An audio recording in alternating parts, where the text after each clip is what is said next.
here we go. We're recording now, and I have here Professor Seto from UCSF. We're friends, pals, back in the undergrad days in Berkeley.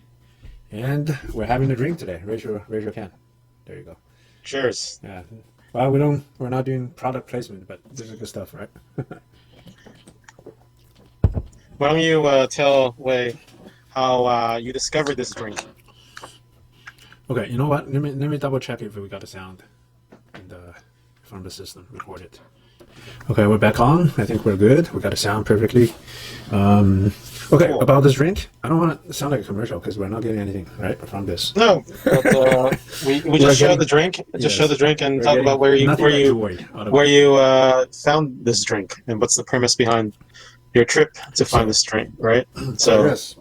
I went to visit you, right? 2 months ago, about. February, right? Late February. Yeah, so it's right about 2 months. Today's 21st already, after midnight.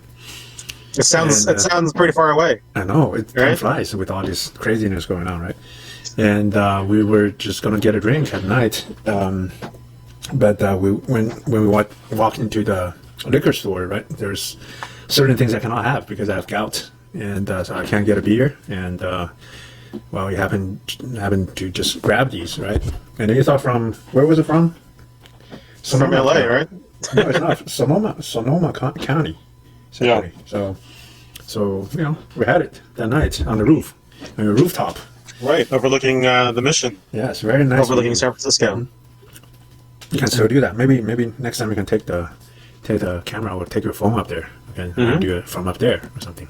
Yeah, sure. Yeah, maybe that's a good idea. When it gets a little bit warmer, right? So Pretty windy now. yeah.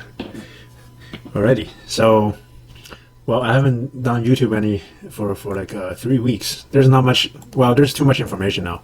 I started my channel sort of to make a bunch of videos to share what I hear from China, basically, and what I learned about this crazy virus. We've never seen anything like this before. I mean, probably the Spanish flu was probably worse, but back then there's not so much traveling. There's no airplane, people flying around the world, so the transmission was still gradual. This thing just exploded in like 2 months. Well, don't forget, 1918 was the start of World War One, Yes. and the reason helped. why it was called the Spanish War was because it really blossomed in Europe, and in fact, the origins of it came from Kansas here in the U.S. Yeah, I actually looked up on that a little bit, so that was true, and it was confusing because I think Spain was a neutral party, so and then nobody was reporting their problem because they don't want this kind of intelligence to get to the other side and show their weakness. But Spain was, because it was neutral, that it was the only country that was reporting. So they got the name of Spanish flu. Well, that's Right, interesting. exactly. Yeah. But this Well, round, I mean, even those times, how technology and stuff has sort of, permeated nowadays.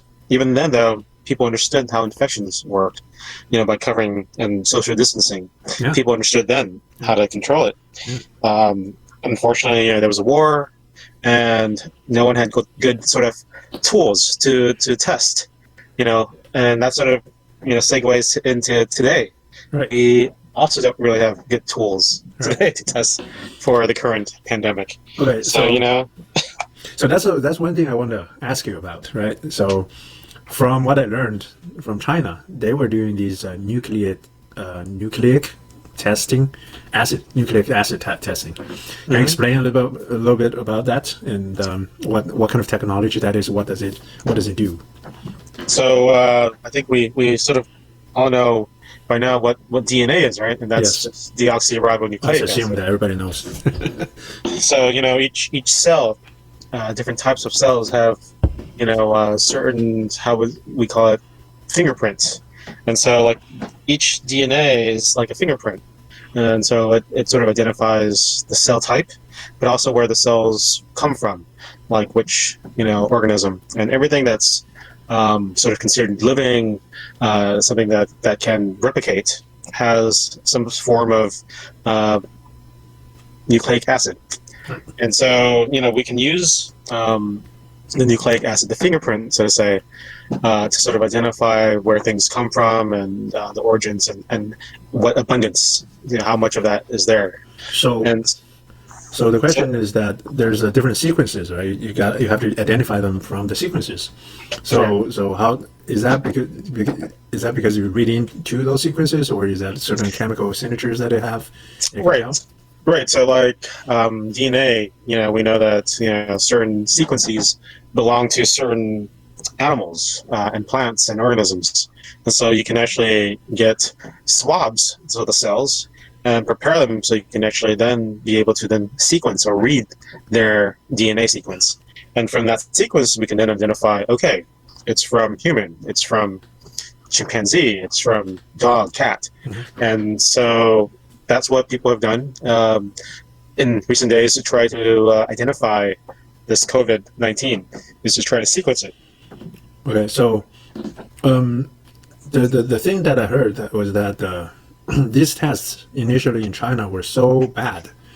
They were about 30 to 50%. Well, 50% is probably pushing it accurate. So they're less than half accurate.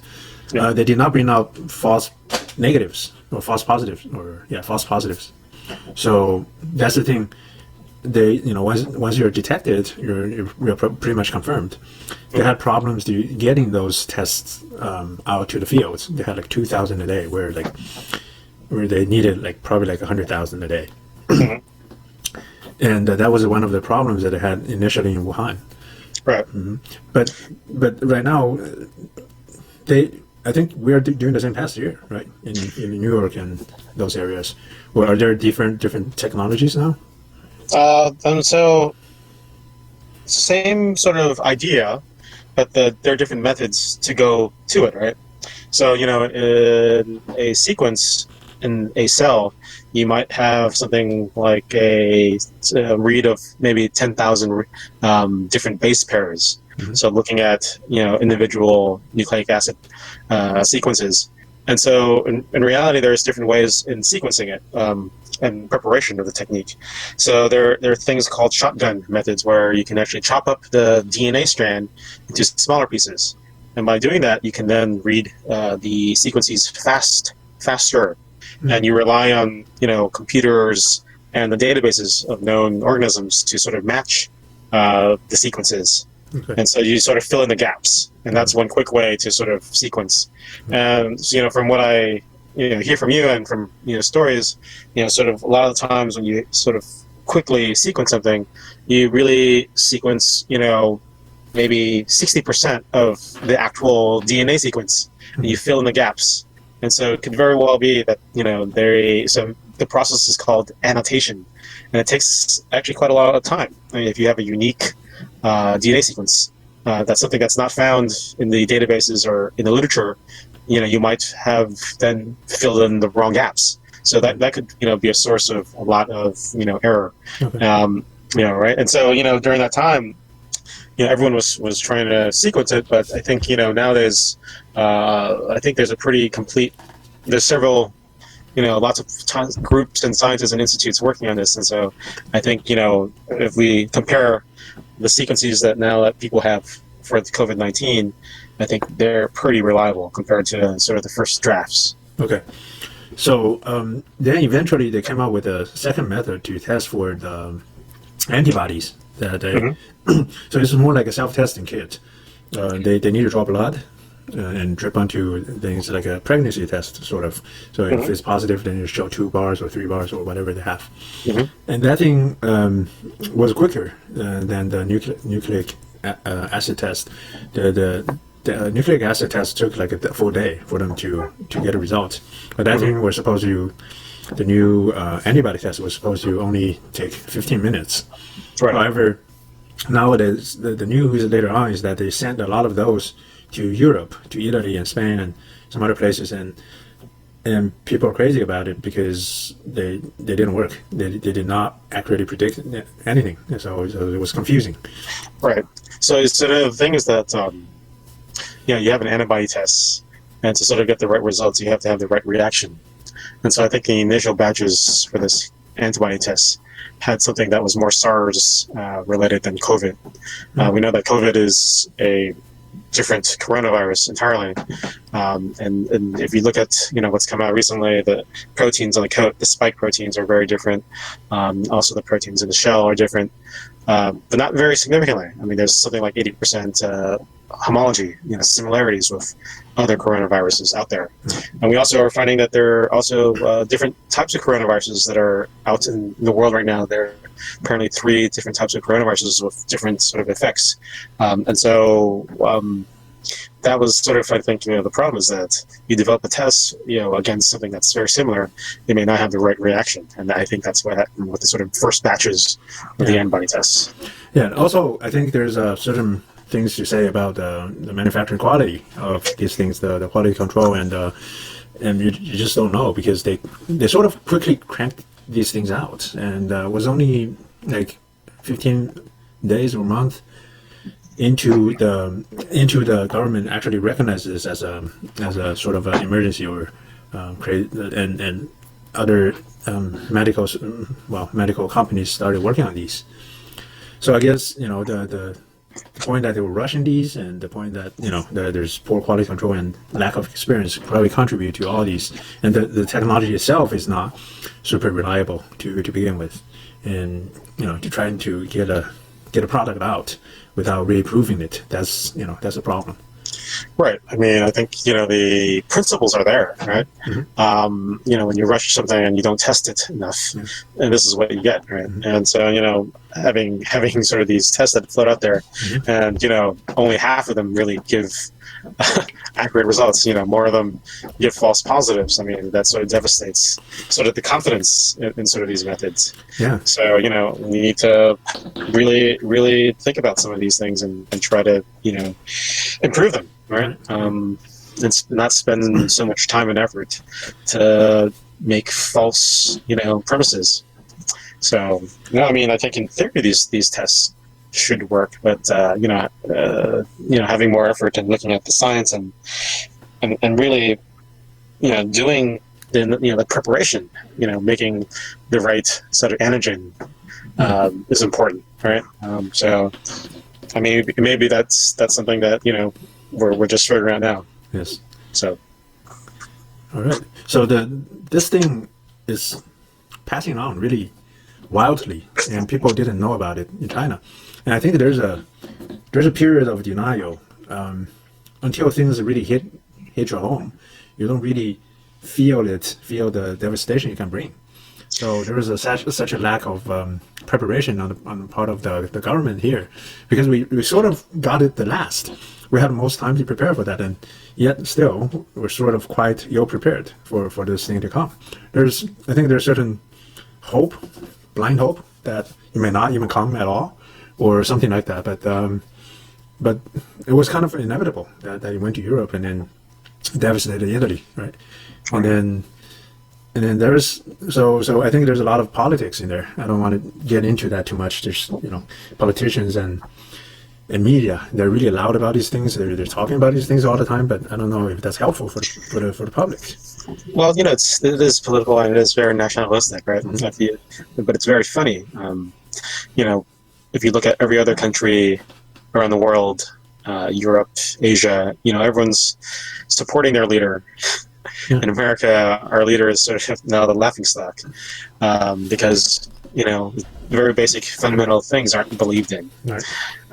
So I think there's something there. Mm-hmm. The difference is how we react. During a time of distress. It sort of also defines us as a people. Mm-hmm. There are different types of people in America, so, and we're open to that, right? Yeah. So you're in San Francisco right now. So can you give us a little bit of your daily life? How's it like? And do you have any sort of human interaction or something like that, or how do you get your work done? And how much do you have to cut back on your work? Can you fill us in on that? So I have a laboratory that I'm not allowed to go to because I'm not considered essential. So in essence, everything is done from home. So I try to do as much work during the mornings through teleconference, telephones, talking with students, collaborators, and try to get as much work done, research done that way. And, in the afternoons, I try to exercise, go for walks. And so, I've been very lucky that San Francisco was the first city in the U.S. to sort of declare a stay-at-home order. So, we had a stay-at-home order maybe about a week and a half before Los Angeles did. And, that helps tremendously. So, because we haven't seen very much in the sense of a surge. Our hospitals are practically empty. I mean, it's not to say that people aren't getting sick. It's just that I think it's really at lower rates than compared to New York, or Italy or Wuhan. I know that Los Angeles is getting quite higher infection rates, and that could be several factors. But each day I go out and I do see people wear cloth and sort of mouth coverings to sort of at least protect themselves, and the 6 feet social distancing, people do try to adhere to that. Okay. So I think there is some sense of normalcy that we all try to adhere to, even though it is still far from what we normally sort of deal with. But for the most part, I think we try to go through this day by day, and the hope is that we can get through this all safely and healthy without having to deal with this nasty infection. Yes, my take is that we are sort of need to keep this kind of order and then gradually bring back the normal economic activities as much as we can. How are the restaurants? Are they still open for takeouts and things like that? They're open for takeout. People order online, and so they pick it up, or they use Postmates or DoorDash. In the Bay Area, there's always been an abundance of delivery services. So that's still the norm. And but there are, I've noticed that also there are lots of restaurants, local restaurants that also have closed. And, my hope is that, they come back. But, the harsh reality is that, a lot of restaurants, they can't afford the rent. They can't afford it. And, they probably lose more money opening than they're exactly. Just close it down, right? And then everybody just take a vacation. I think restaurant business is a tough one, and if we get a chance to lose less money and take a break, I guess that's how to figure. But I think even successful businesses, successful restaurants, they can't seem to sustain this, right? So I mean, when you have a stay-at-home order, you have less traffic and you have less customers, so less income, less need. And also, people usually grab food for lunch and dinner just because they don't have time to cook and all that. Right now, everybody's home, so they do have time to cook, and they're it's more trouble for them to pick something up than to just batch something up, right? So. And also, it's often when we go out to eat, we want to also experience a different atmosphere, the environment, and we can't do that. Yes, so. and a company, right? So you go with another person or some other friends. Yeah. But then right now you can't even have that, so people just don't bother, right? Exactly. Yeah. Exactly. But I think that's going to be a new normal, at least until some effective vaccine is developed, or at least where the virus just mutates away itself or something. Right. Well, but we need better testing. Everyone needs to be tested, yes. and the vaccine. But until we get to that point, I think this is what we're going to have to do for a while until those sort of parameters are established. And I think San Francisco is a very Bay Area is very high tech. It's probably in the Western world the most tech savvy area. Right, and there's enough of the infrastructure sort of to support this kind of delivery and pickup and all that, and online ordering. As a matter of fact, China was pretty advanced. When I was there just last year around July, and in Wuhan actually, I stayed there for about a month. It was really nice. They have all this infrastructure and subway and everything. It was very convenient. Right. But because they have they're sort of politically different, and there's they're basically later developments and then less restrictions. Things are happening faster. People don't carry cash, and they just use their phone to scan everything. They sort of lose their privacy, and they're actually discussing that they might use digital currency from now on, or move to that entirely without cash, a cashless society. So they've been talking about that, but now we'll see how that pans out over there. So it is actually, from a technological standpoint, they're pretty good. So I think that really helps, because if you had, it's sort of like a double-edged sword, that people would travel a lot more with better technology, and they're more active for the virus to pass around. But at the same time, if they need to stay home, you can still have these teleconferences, and people are not lonely or desperate and can't survive, right? Right. Yeah. Right. Well, also you can think about money being a vector as well for infection, right? That's Money right, can yes. passes through many hands, and you can pick up a lot of germs. And so technology to some extent has Enabled some sort of primed for this type of situation. So it's something that I think we'll see a lot more of. Yeah, I think there's going to be a push of technology. There's going to be a jump over this period, and people have to adapt to that. The newer, app sort of dominated life to manage their work and life just in general. So that's going to be sort of the development. So this whole thing sort of pushes in that direction. Right. Well, I mean, what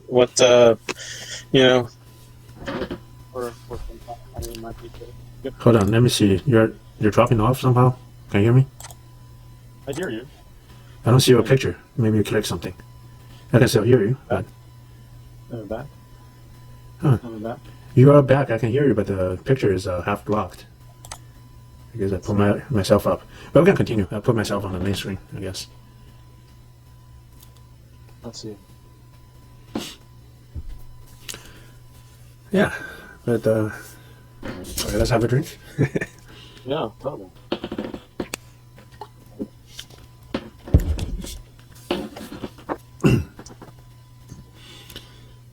Am I back? Let's see. I don't see your camera. Oh, yes, you're back. Very good. All right, so do you want to share anything that you're working on, or they're all secret? For the moment, if they're not published, it should be secret. Okay. Yeah, I understand. Yeah. There's a big debate on Dr. Fauci's talk about the virus being mutated naturally, or or it's engineered or something. So from he's speaking very vaguely. So I think he's contradicting President Trump, but he doesn't want to make it too obviously. So his words are somewhat hinting that he's not really definite about these kind of things. One thing is because that he's a scientist. He's very, very cautious about making definite statements. Of course, Sure. He's not like politicians. They're always just pointing at their fingers and speaking as if they know everything, and they know what's going to happen tomorrow and the day after. But Right. but that's also a problem. I think the people with less understanding of the scientific part tend to look for this kind of information, and all they see are the media people and the officials making these statements, and then the worse yet, like we mentioned, there's like conflicting messages. Like Trump is saying one thing, Cuomo is saying something else, and the governors are saying something else, your mayors maybe saying something else, and they all act like as if they know it, and they all act as if they they have everything under control or something. And it's surprising. It's I think, to be honest with you, the governors have been very cohesive. Mm-hmm. All the governors have been pretty cohesive, whether it be governors that are Republicans or Democratic. They all want their, people in their states to survive this. Yeah. Right? They all advocate for more testing. They all want, and that's the reason why you see a lot of the states being, enforcing the stay-at-home order, right, and not relaxing, right, sort of these precautions, because nothing is really prepared. Mm-hmm. I mean, what Trump talks about, testing, it's not ready. We don't have a test. We don't have enough of them. Mm-hmm. And today he showed a swab. Mm-hmm. I mean, I don't know, man. I don't know. So you brought up some really different things about whether these tests, you talked about two different types of tests. I mean, he's still talking about swab.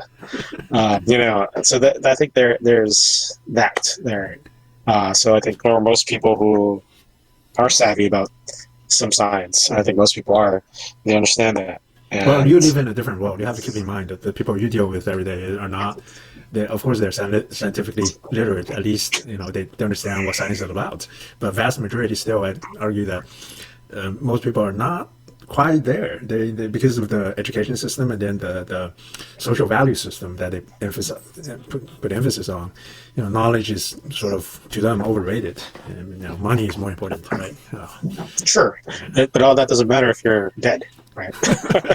I mean, that's the problem is that, we can all go back to work, but there's a very high likelihood we'll all be infected and not survive. So, I think that's the reality. So this kind of, that's why China was able to deal with the situation after they started, recognizing the severity of the situation, that they imposed really draconian measures to just get a confinement of the viruses.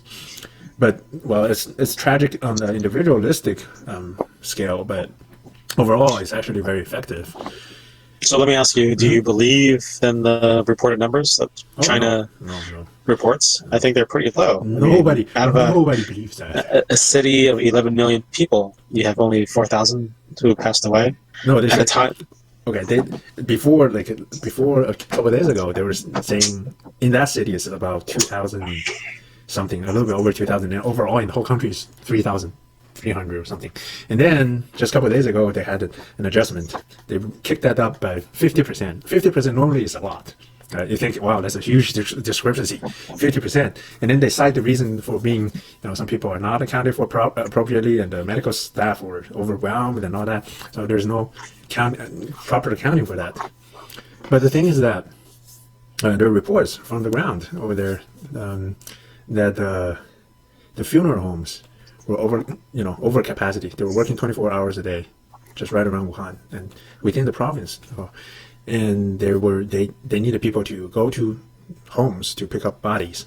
And there's one interesting fact that one agency, sort of a social advocate agency for the children, they said they actually sort of rescued and helped.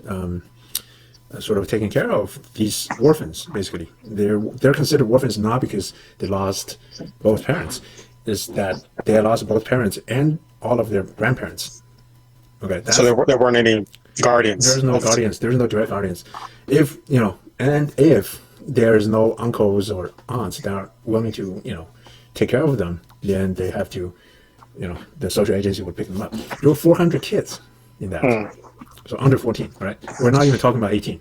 Yeah. So they're alone is 16,000 something people, like that. Yes. Right? Yes. Right. And then when you look at they burn all the bodies regardless. So in China, it's incineration policy they have for all the dead, so that you get a urn for your remains.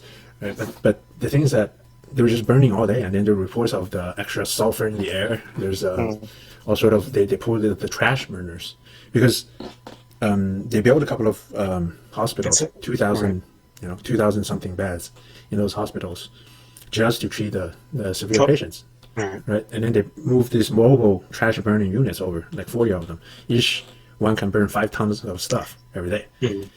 So I was just curious because in the U.S. we talk about capacity, and then it's not capacity of beds, but it's really capacity of the ventilators. Mm-hmm.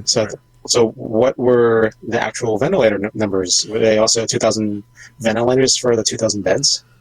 I think they have some, but there's no reporting on that. I don't have any concrete information. I know that people in the beginning phase, people here, actually organizations here, they try to purchase ventilators from the U.S.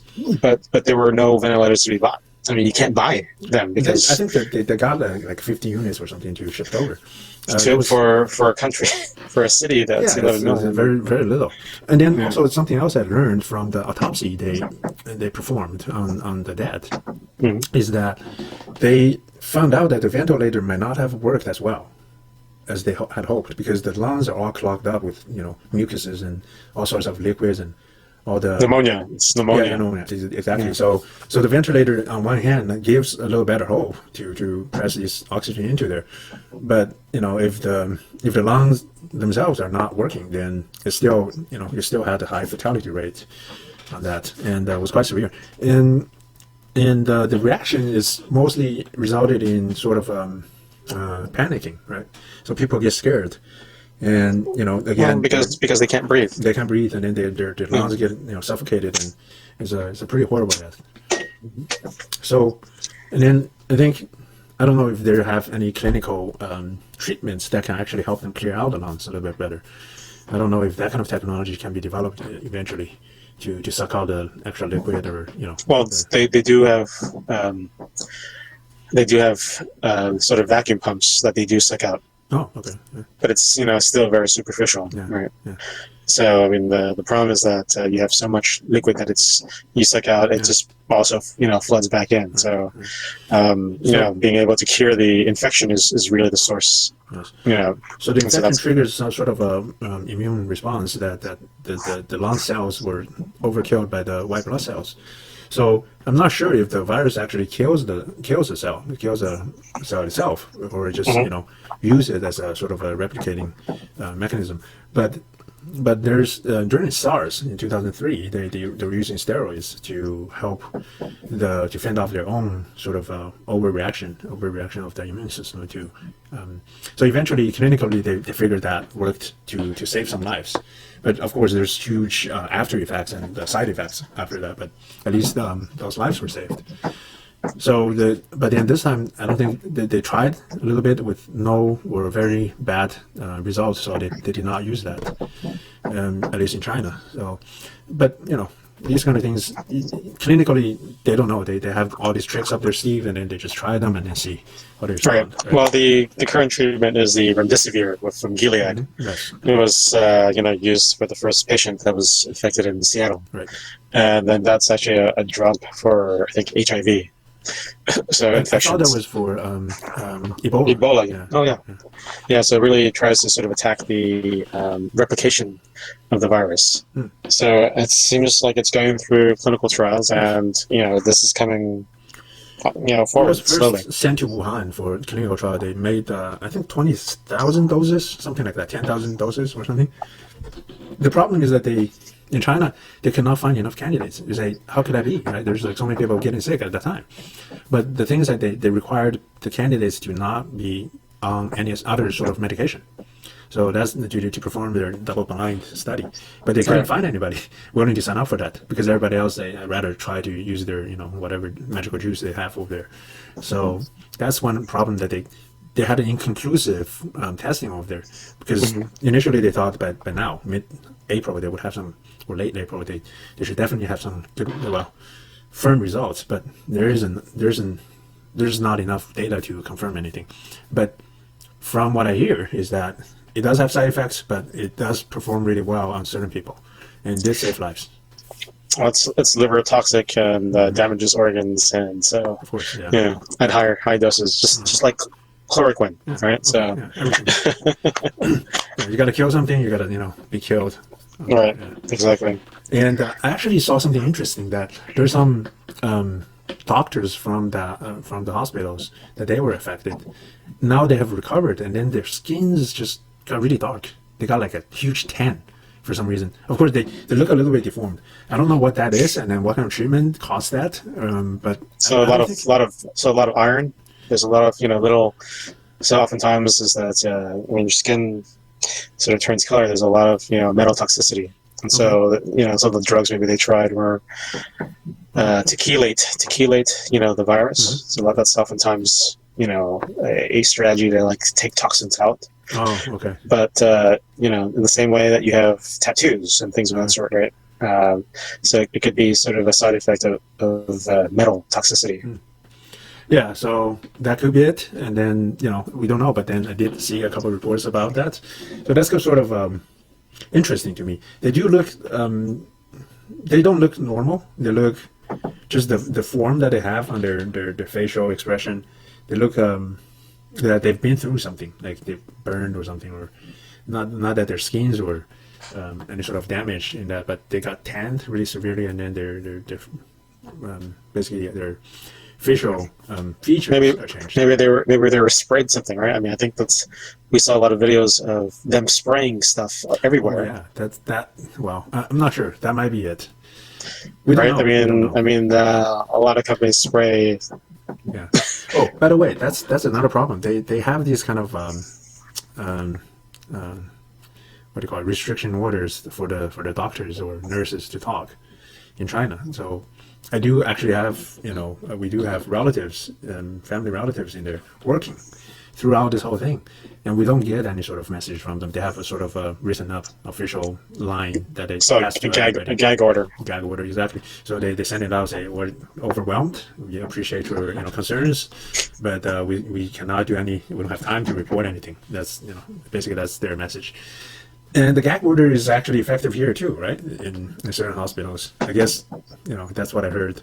And for some people, that It's hospital dependent and it's person dependent. I the think administrators, yeah, I guess, right? Yeah, I mean, if you go to New York, I think you'll find a lot of people who are just tired and yeah. who are willing to talk to people. So, it's different place to place. Yeah, all right. So, yeah, I mean that's a shame. Oh, also on the facial mask. So, what do you think? Do you think it works really well, or it works 50%, or does it? So my take on this. Let me share my take first. Right. Obviously, if you do it right, it works. But the problem is that people don't know how to do it right. I see a lot of video that they're just because they're in China, they're mandated to wear masks whenever you're in public, right? So they've sort of opened up the whole country, but everybody has their mask hand on their ears, and then the nose is coming out, showing, and things like that, and then it's not worn properly, so that doesn't really help.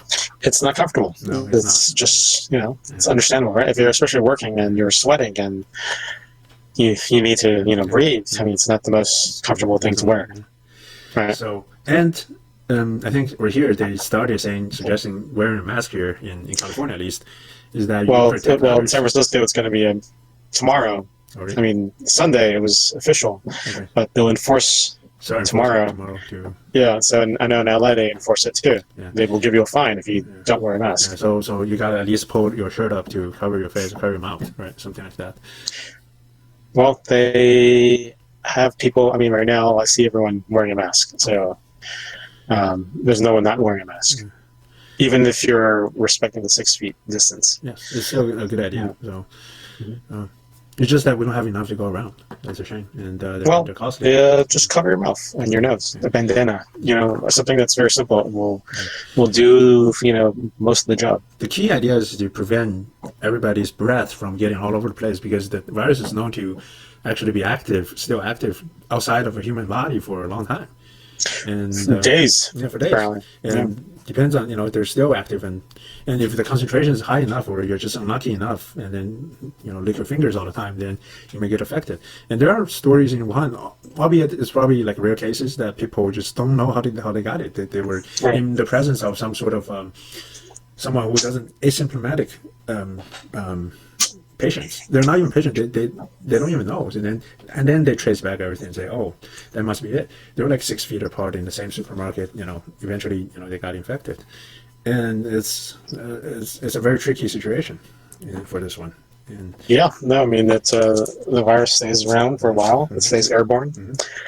It's something that also when you initially are infected, you don't know you're asymptomatic, and the science is not very well known why some people show symptoms readily and others don't. Yeah. And then because I think it's a new virus, it hasn't really adapted to human bodies, and nor have we adapted to it.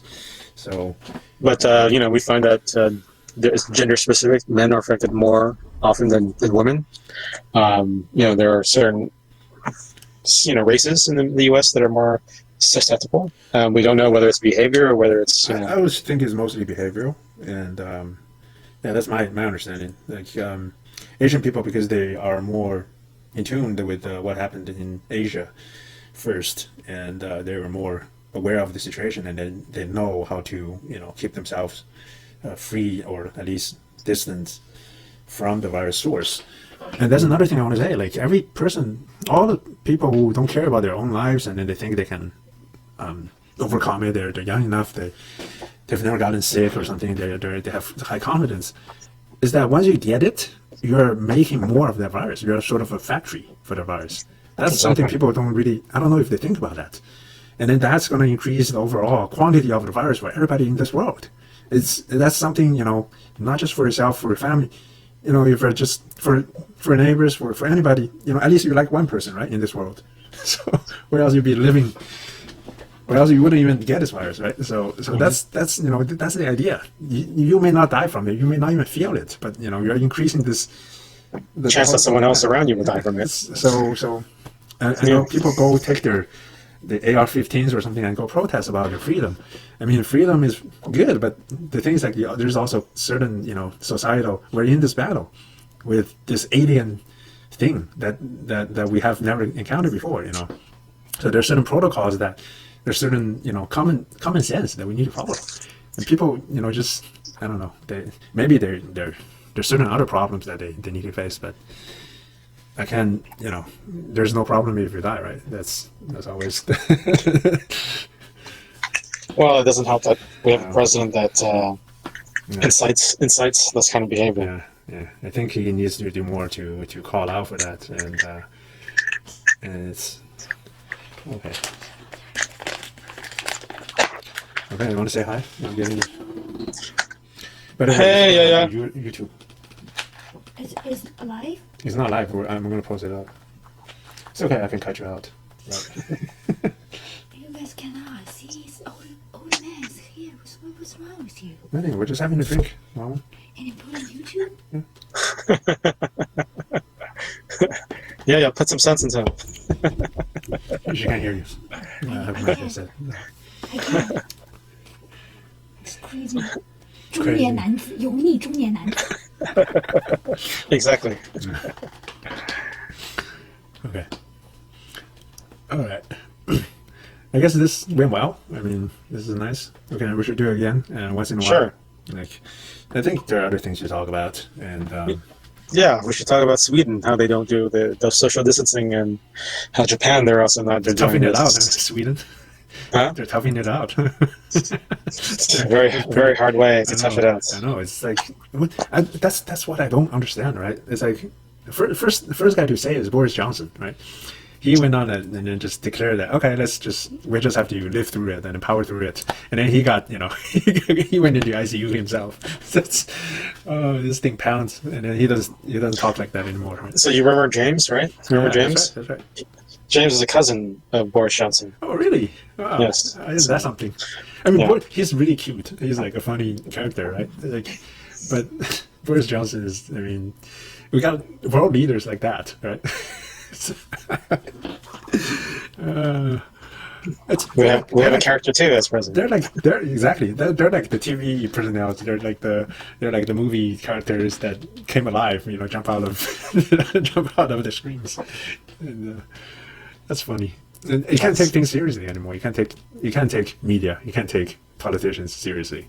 So what do people go to? That's the thing I'm most worried. And there's no more reliable source of information. Even like NPR is, I think they're so caught up. The media is like the left wing media or something, the fake news, and they're all caught up in just having this verbal conflict with Trump all day. Mm-hmm. And it's crazy. Nobody's focusing on the truth anymore. Nobody's focusing on the facts anymore, and they're all just focusing on this random stuff and then getting I guess they're ratings driven, so they want to play this sensationalism. Well, it's part Trump because he also sort of enjoys the sensationalism. Yes, so he loves it when so he can go on Twitter and rant about who to encourage and who's not to, and so it's a very different game now. Mm-hmm. Right? I mean, Twitter is probably getting a lot of play at this moment. Yeah, I mean the whole thing about Twitter is just an odd. I don't know. It's too much. I don't think we have time for that today. Anyhow, So yeah, let's do it again whenever you feel like grabbing a drink at midnight. So, Sounds yeah, good. We can call this two dudes a drink at midnight. yeah, something. Yeah, yeah. All right. That's good. That gives the mood and the sort of pretense to what we're doing at this time We can on probably topics. Yeah, think of somebody if you can bring them in, and if they are interesting to talk to, that we can have some discussions about these things. I mean, there's a lot of things we can talk about. I mean, Totally. It's going to be a whole new world. Imagine that, right? for It is. for worse. It is. Not for the better, It but is for a very. It is. It is. So, yeah. I mean, I think we will change. I think the next generation of people will also change, and different traditions will start. So, I'm worried about my kids going back to school. That's going to be tough after summer, but it's not going to go away. It's not going to. It might be better, but until then, we'll see how they can deal with it. We need some sort of way to help them protect themselves and seal themselves, and when they go into the class, that's a big yeah. well, I mean, even if they are not affected, and even if they become carriers, right? Exactly. I mean, that's and silent problem. carriers. That's the invisible carrier. That's the most devastating because all the previous pandemics, people show symptoms before they start passing them along, and you can sort of stay away. Right now, it's invisible. Well, I mean, maybe this is a good time to talk about the health system, how we can improve it too. I mean, Well, yeah, actually, yeah, let's do that next time. Mhm. Yeah, I think the whole healthcare is. I mean, every country has their own healthcare problems, but that's a big subject, and it's very political as well. And well, I mean, the U.S. is the only country that attaches health insurance to your employer. yeah, If you have a job, you have insurance. You get to live. Mhm. If you don't, you Sure. you fend for Right. yourself. Right? so anyhow, Okay. maybe that's a good point of to sort of think about before we Yeah, go I on think so. and digress even further. We need to, give it some thoughts. I have never really thought about it in depth, but I think I will for the next few days. We can talk about it. All right. Sounds good. Okay. Have a good night, and You too. Stay home. Healthy. Be safe. Stay home. Stay home. Okay. Let me hand this up. Will do. All right. See ya. All right.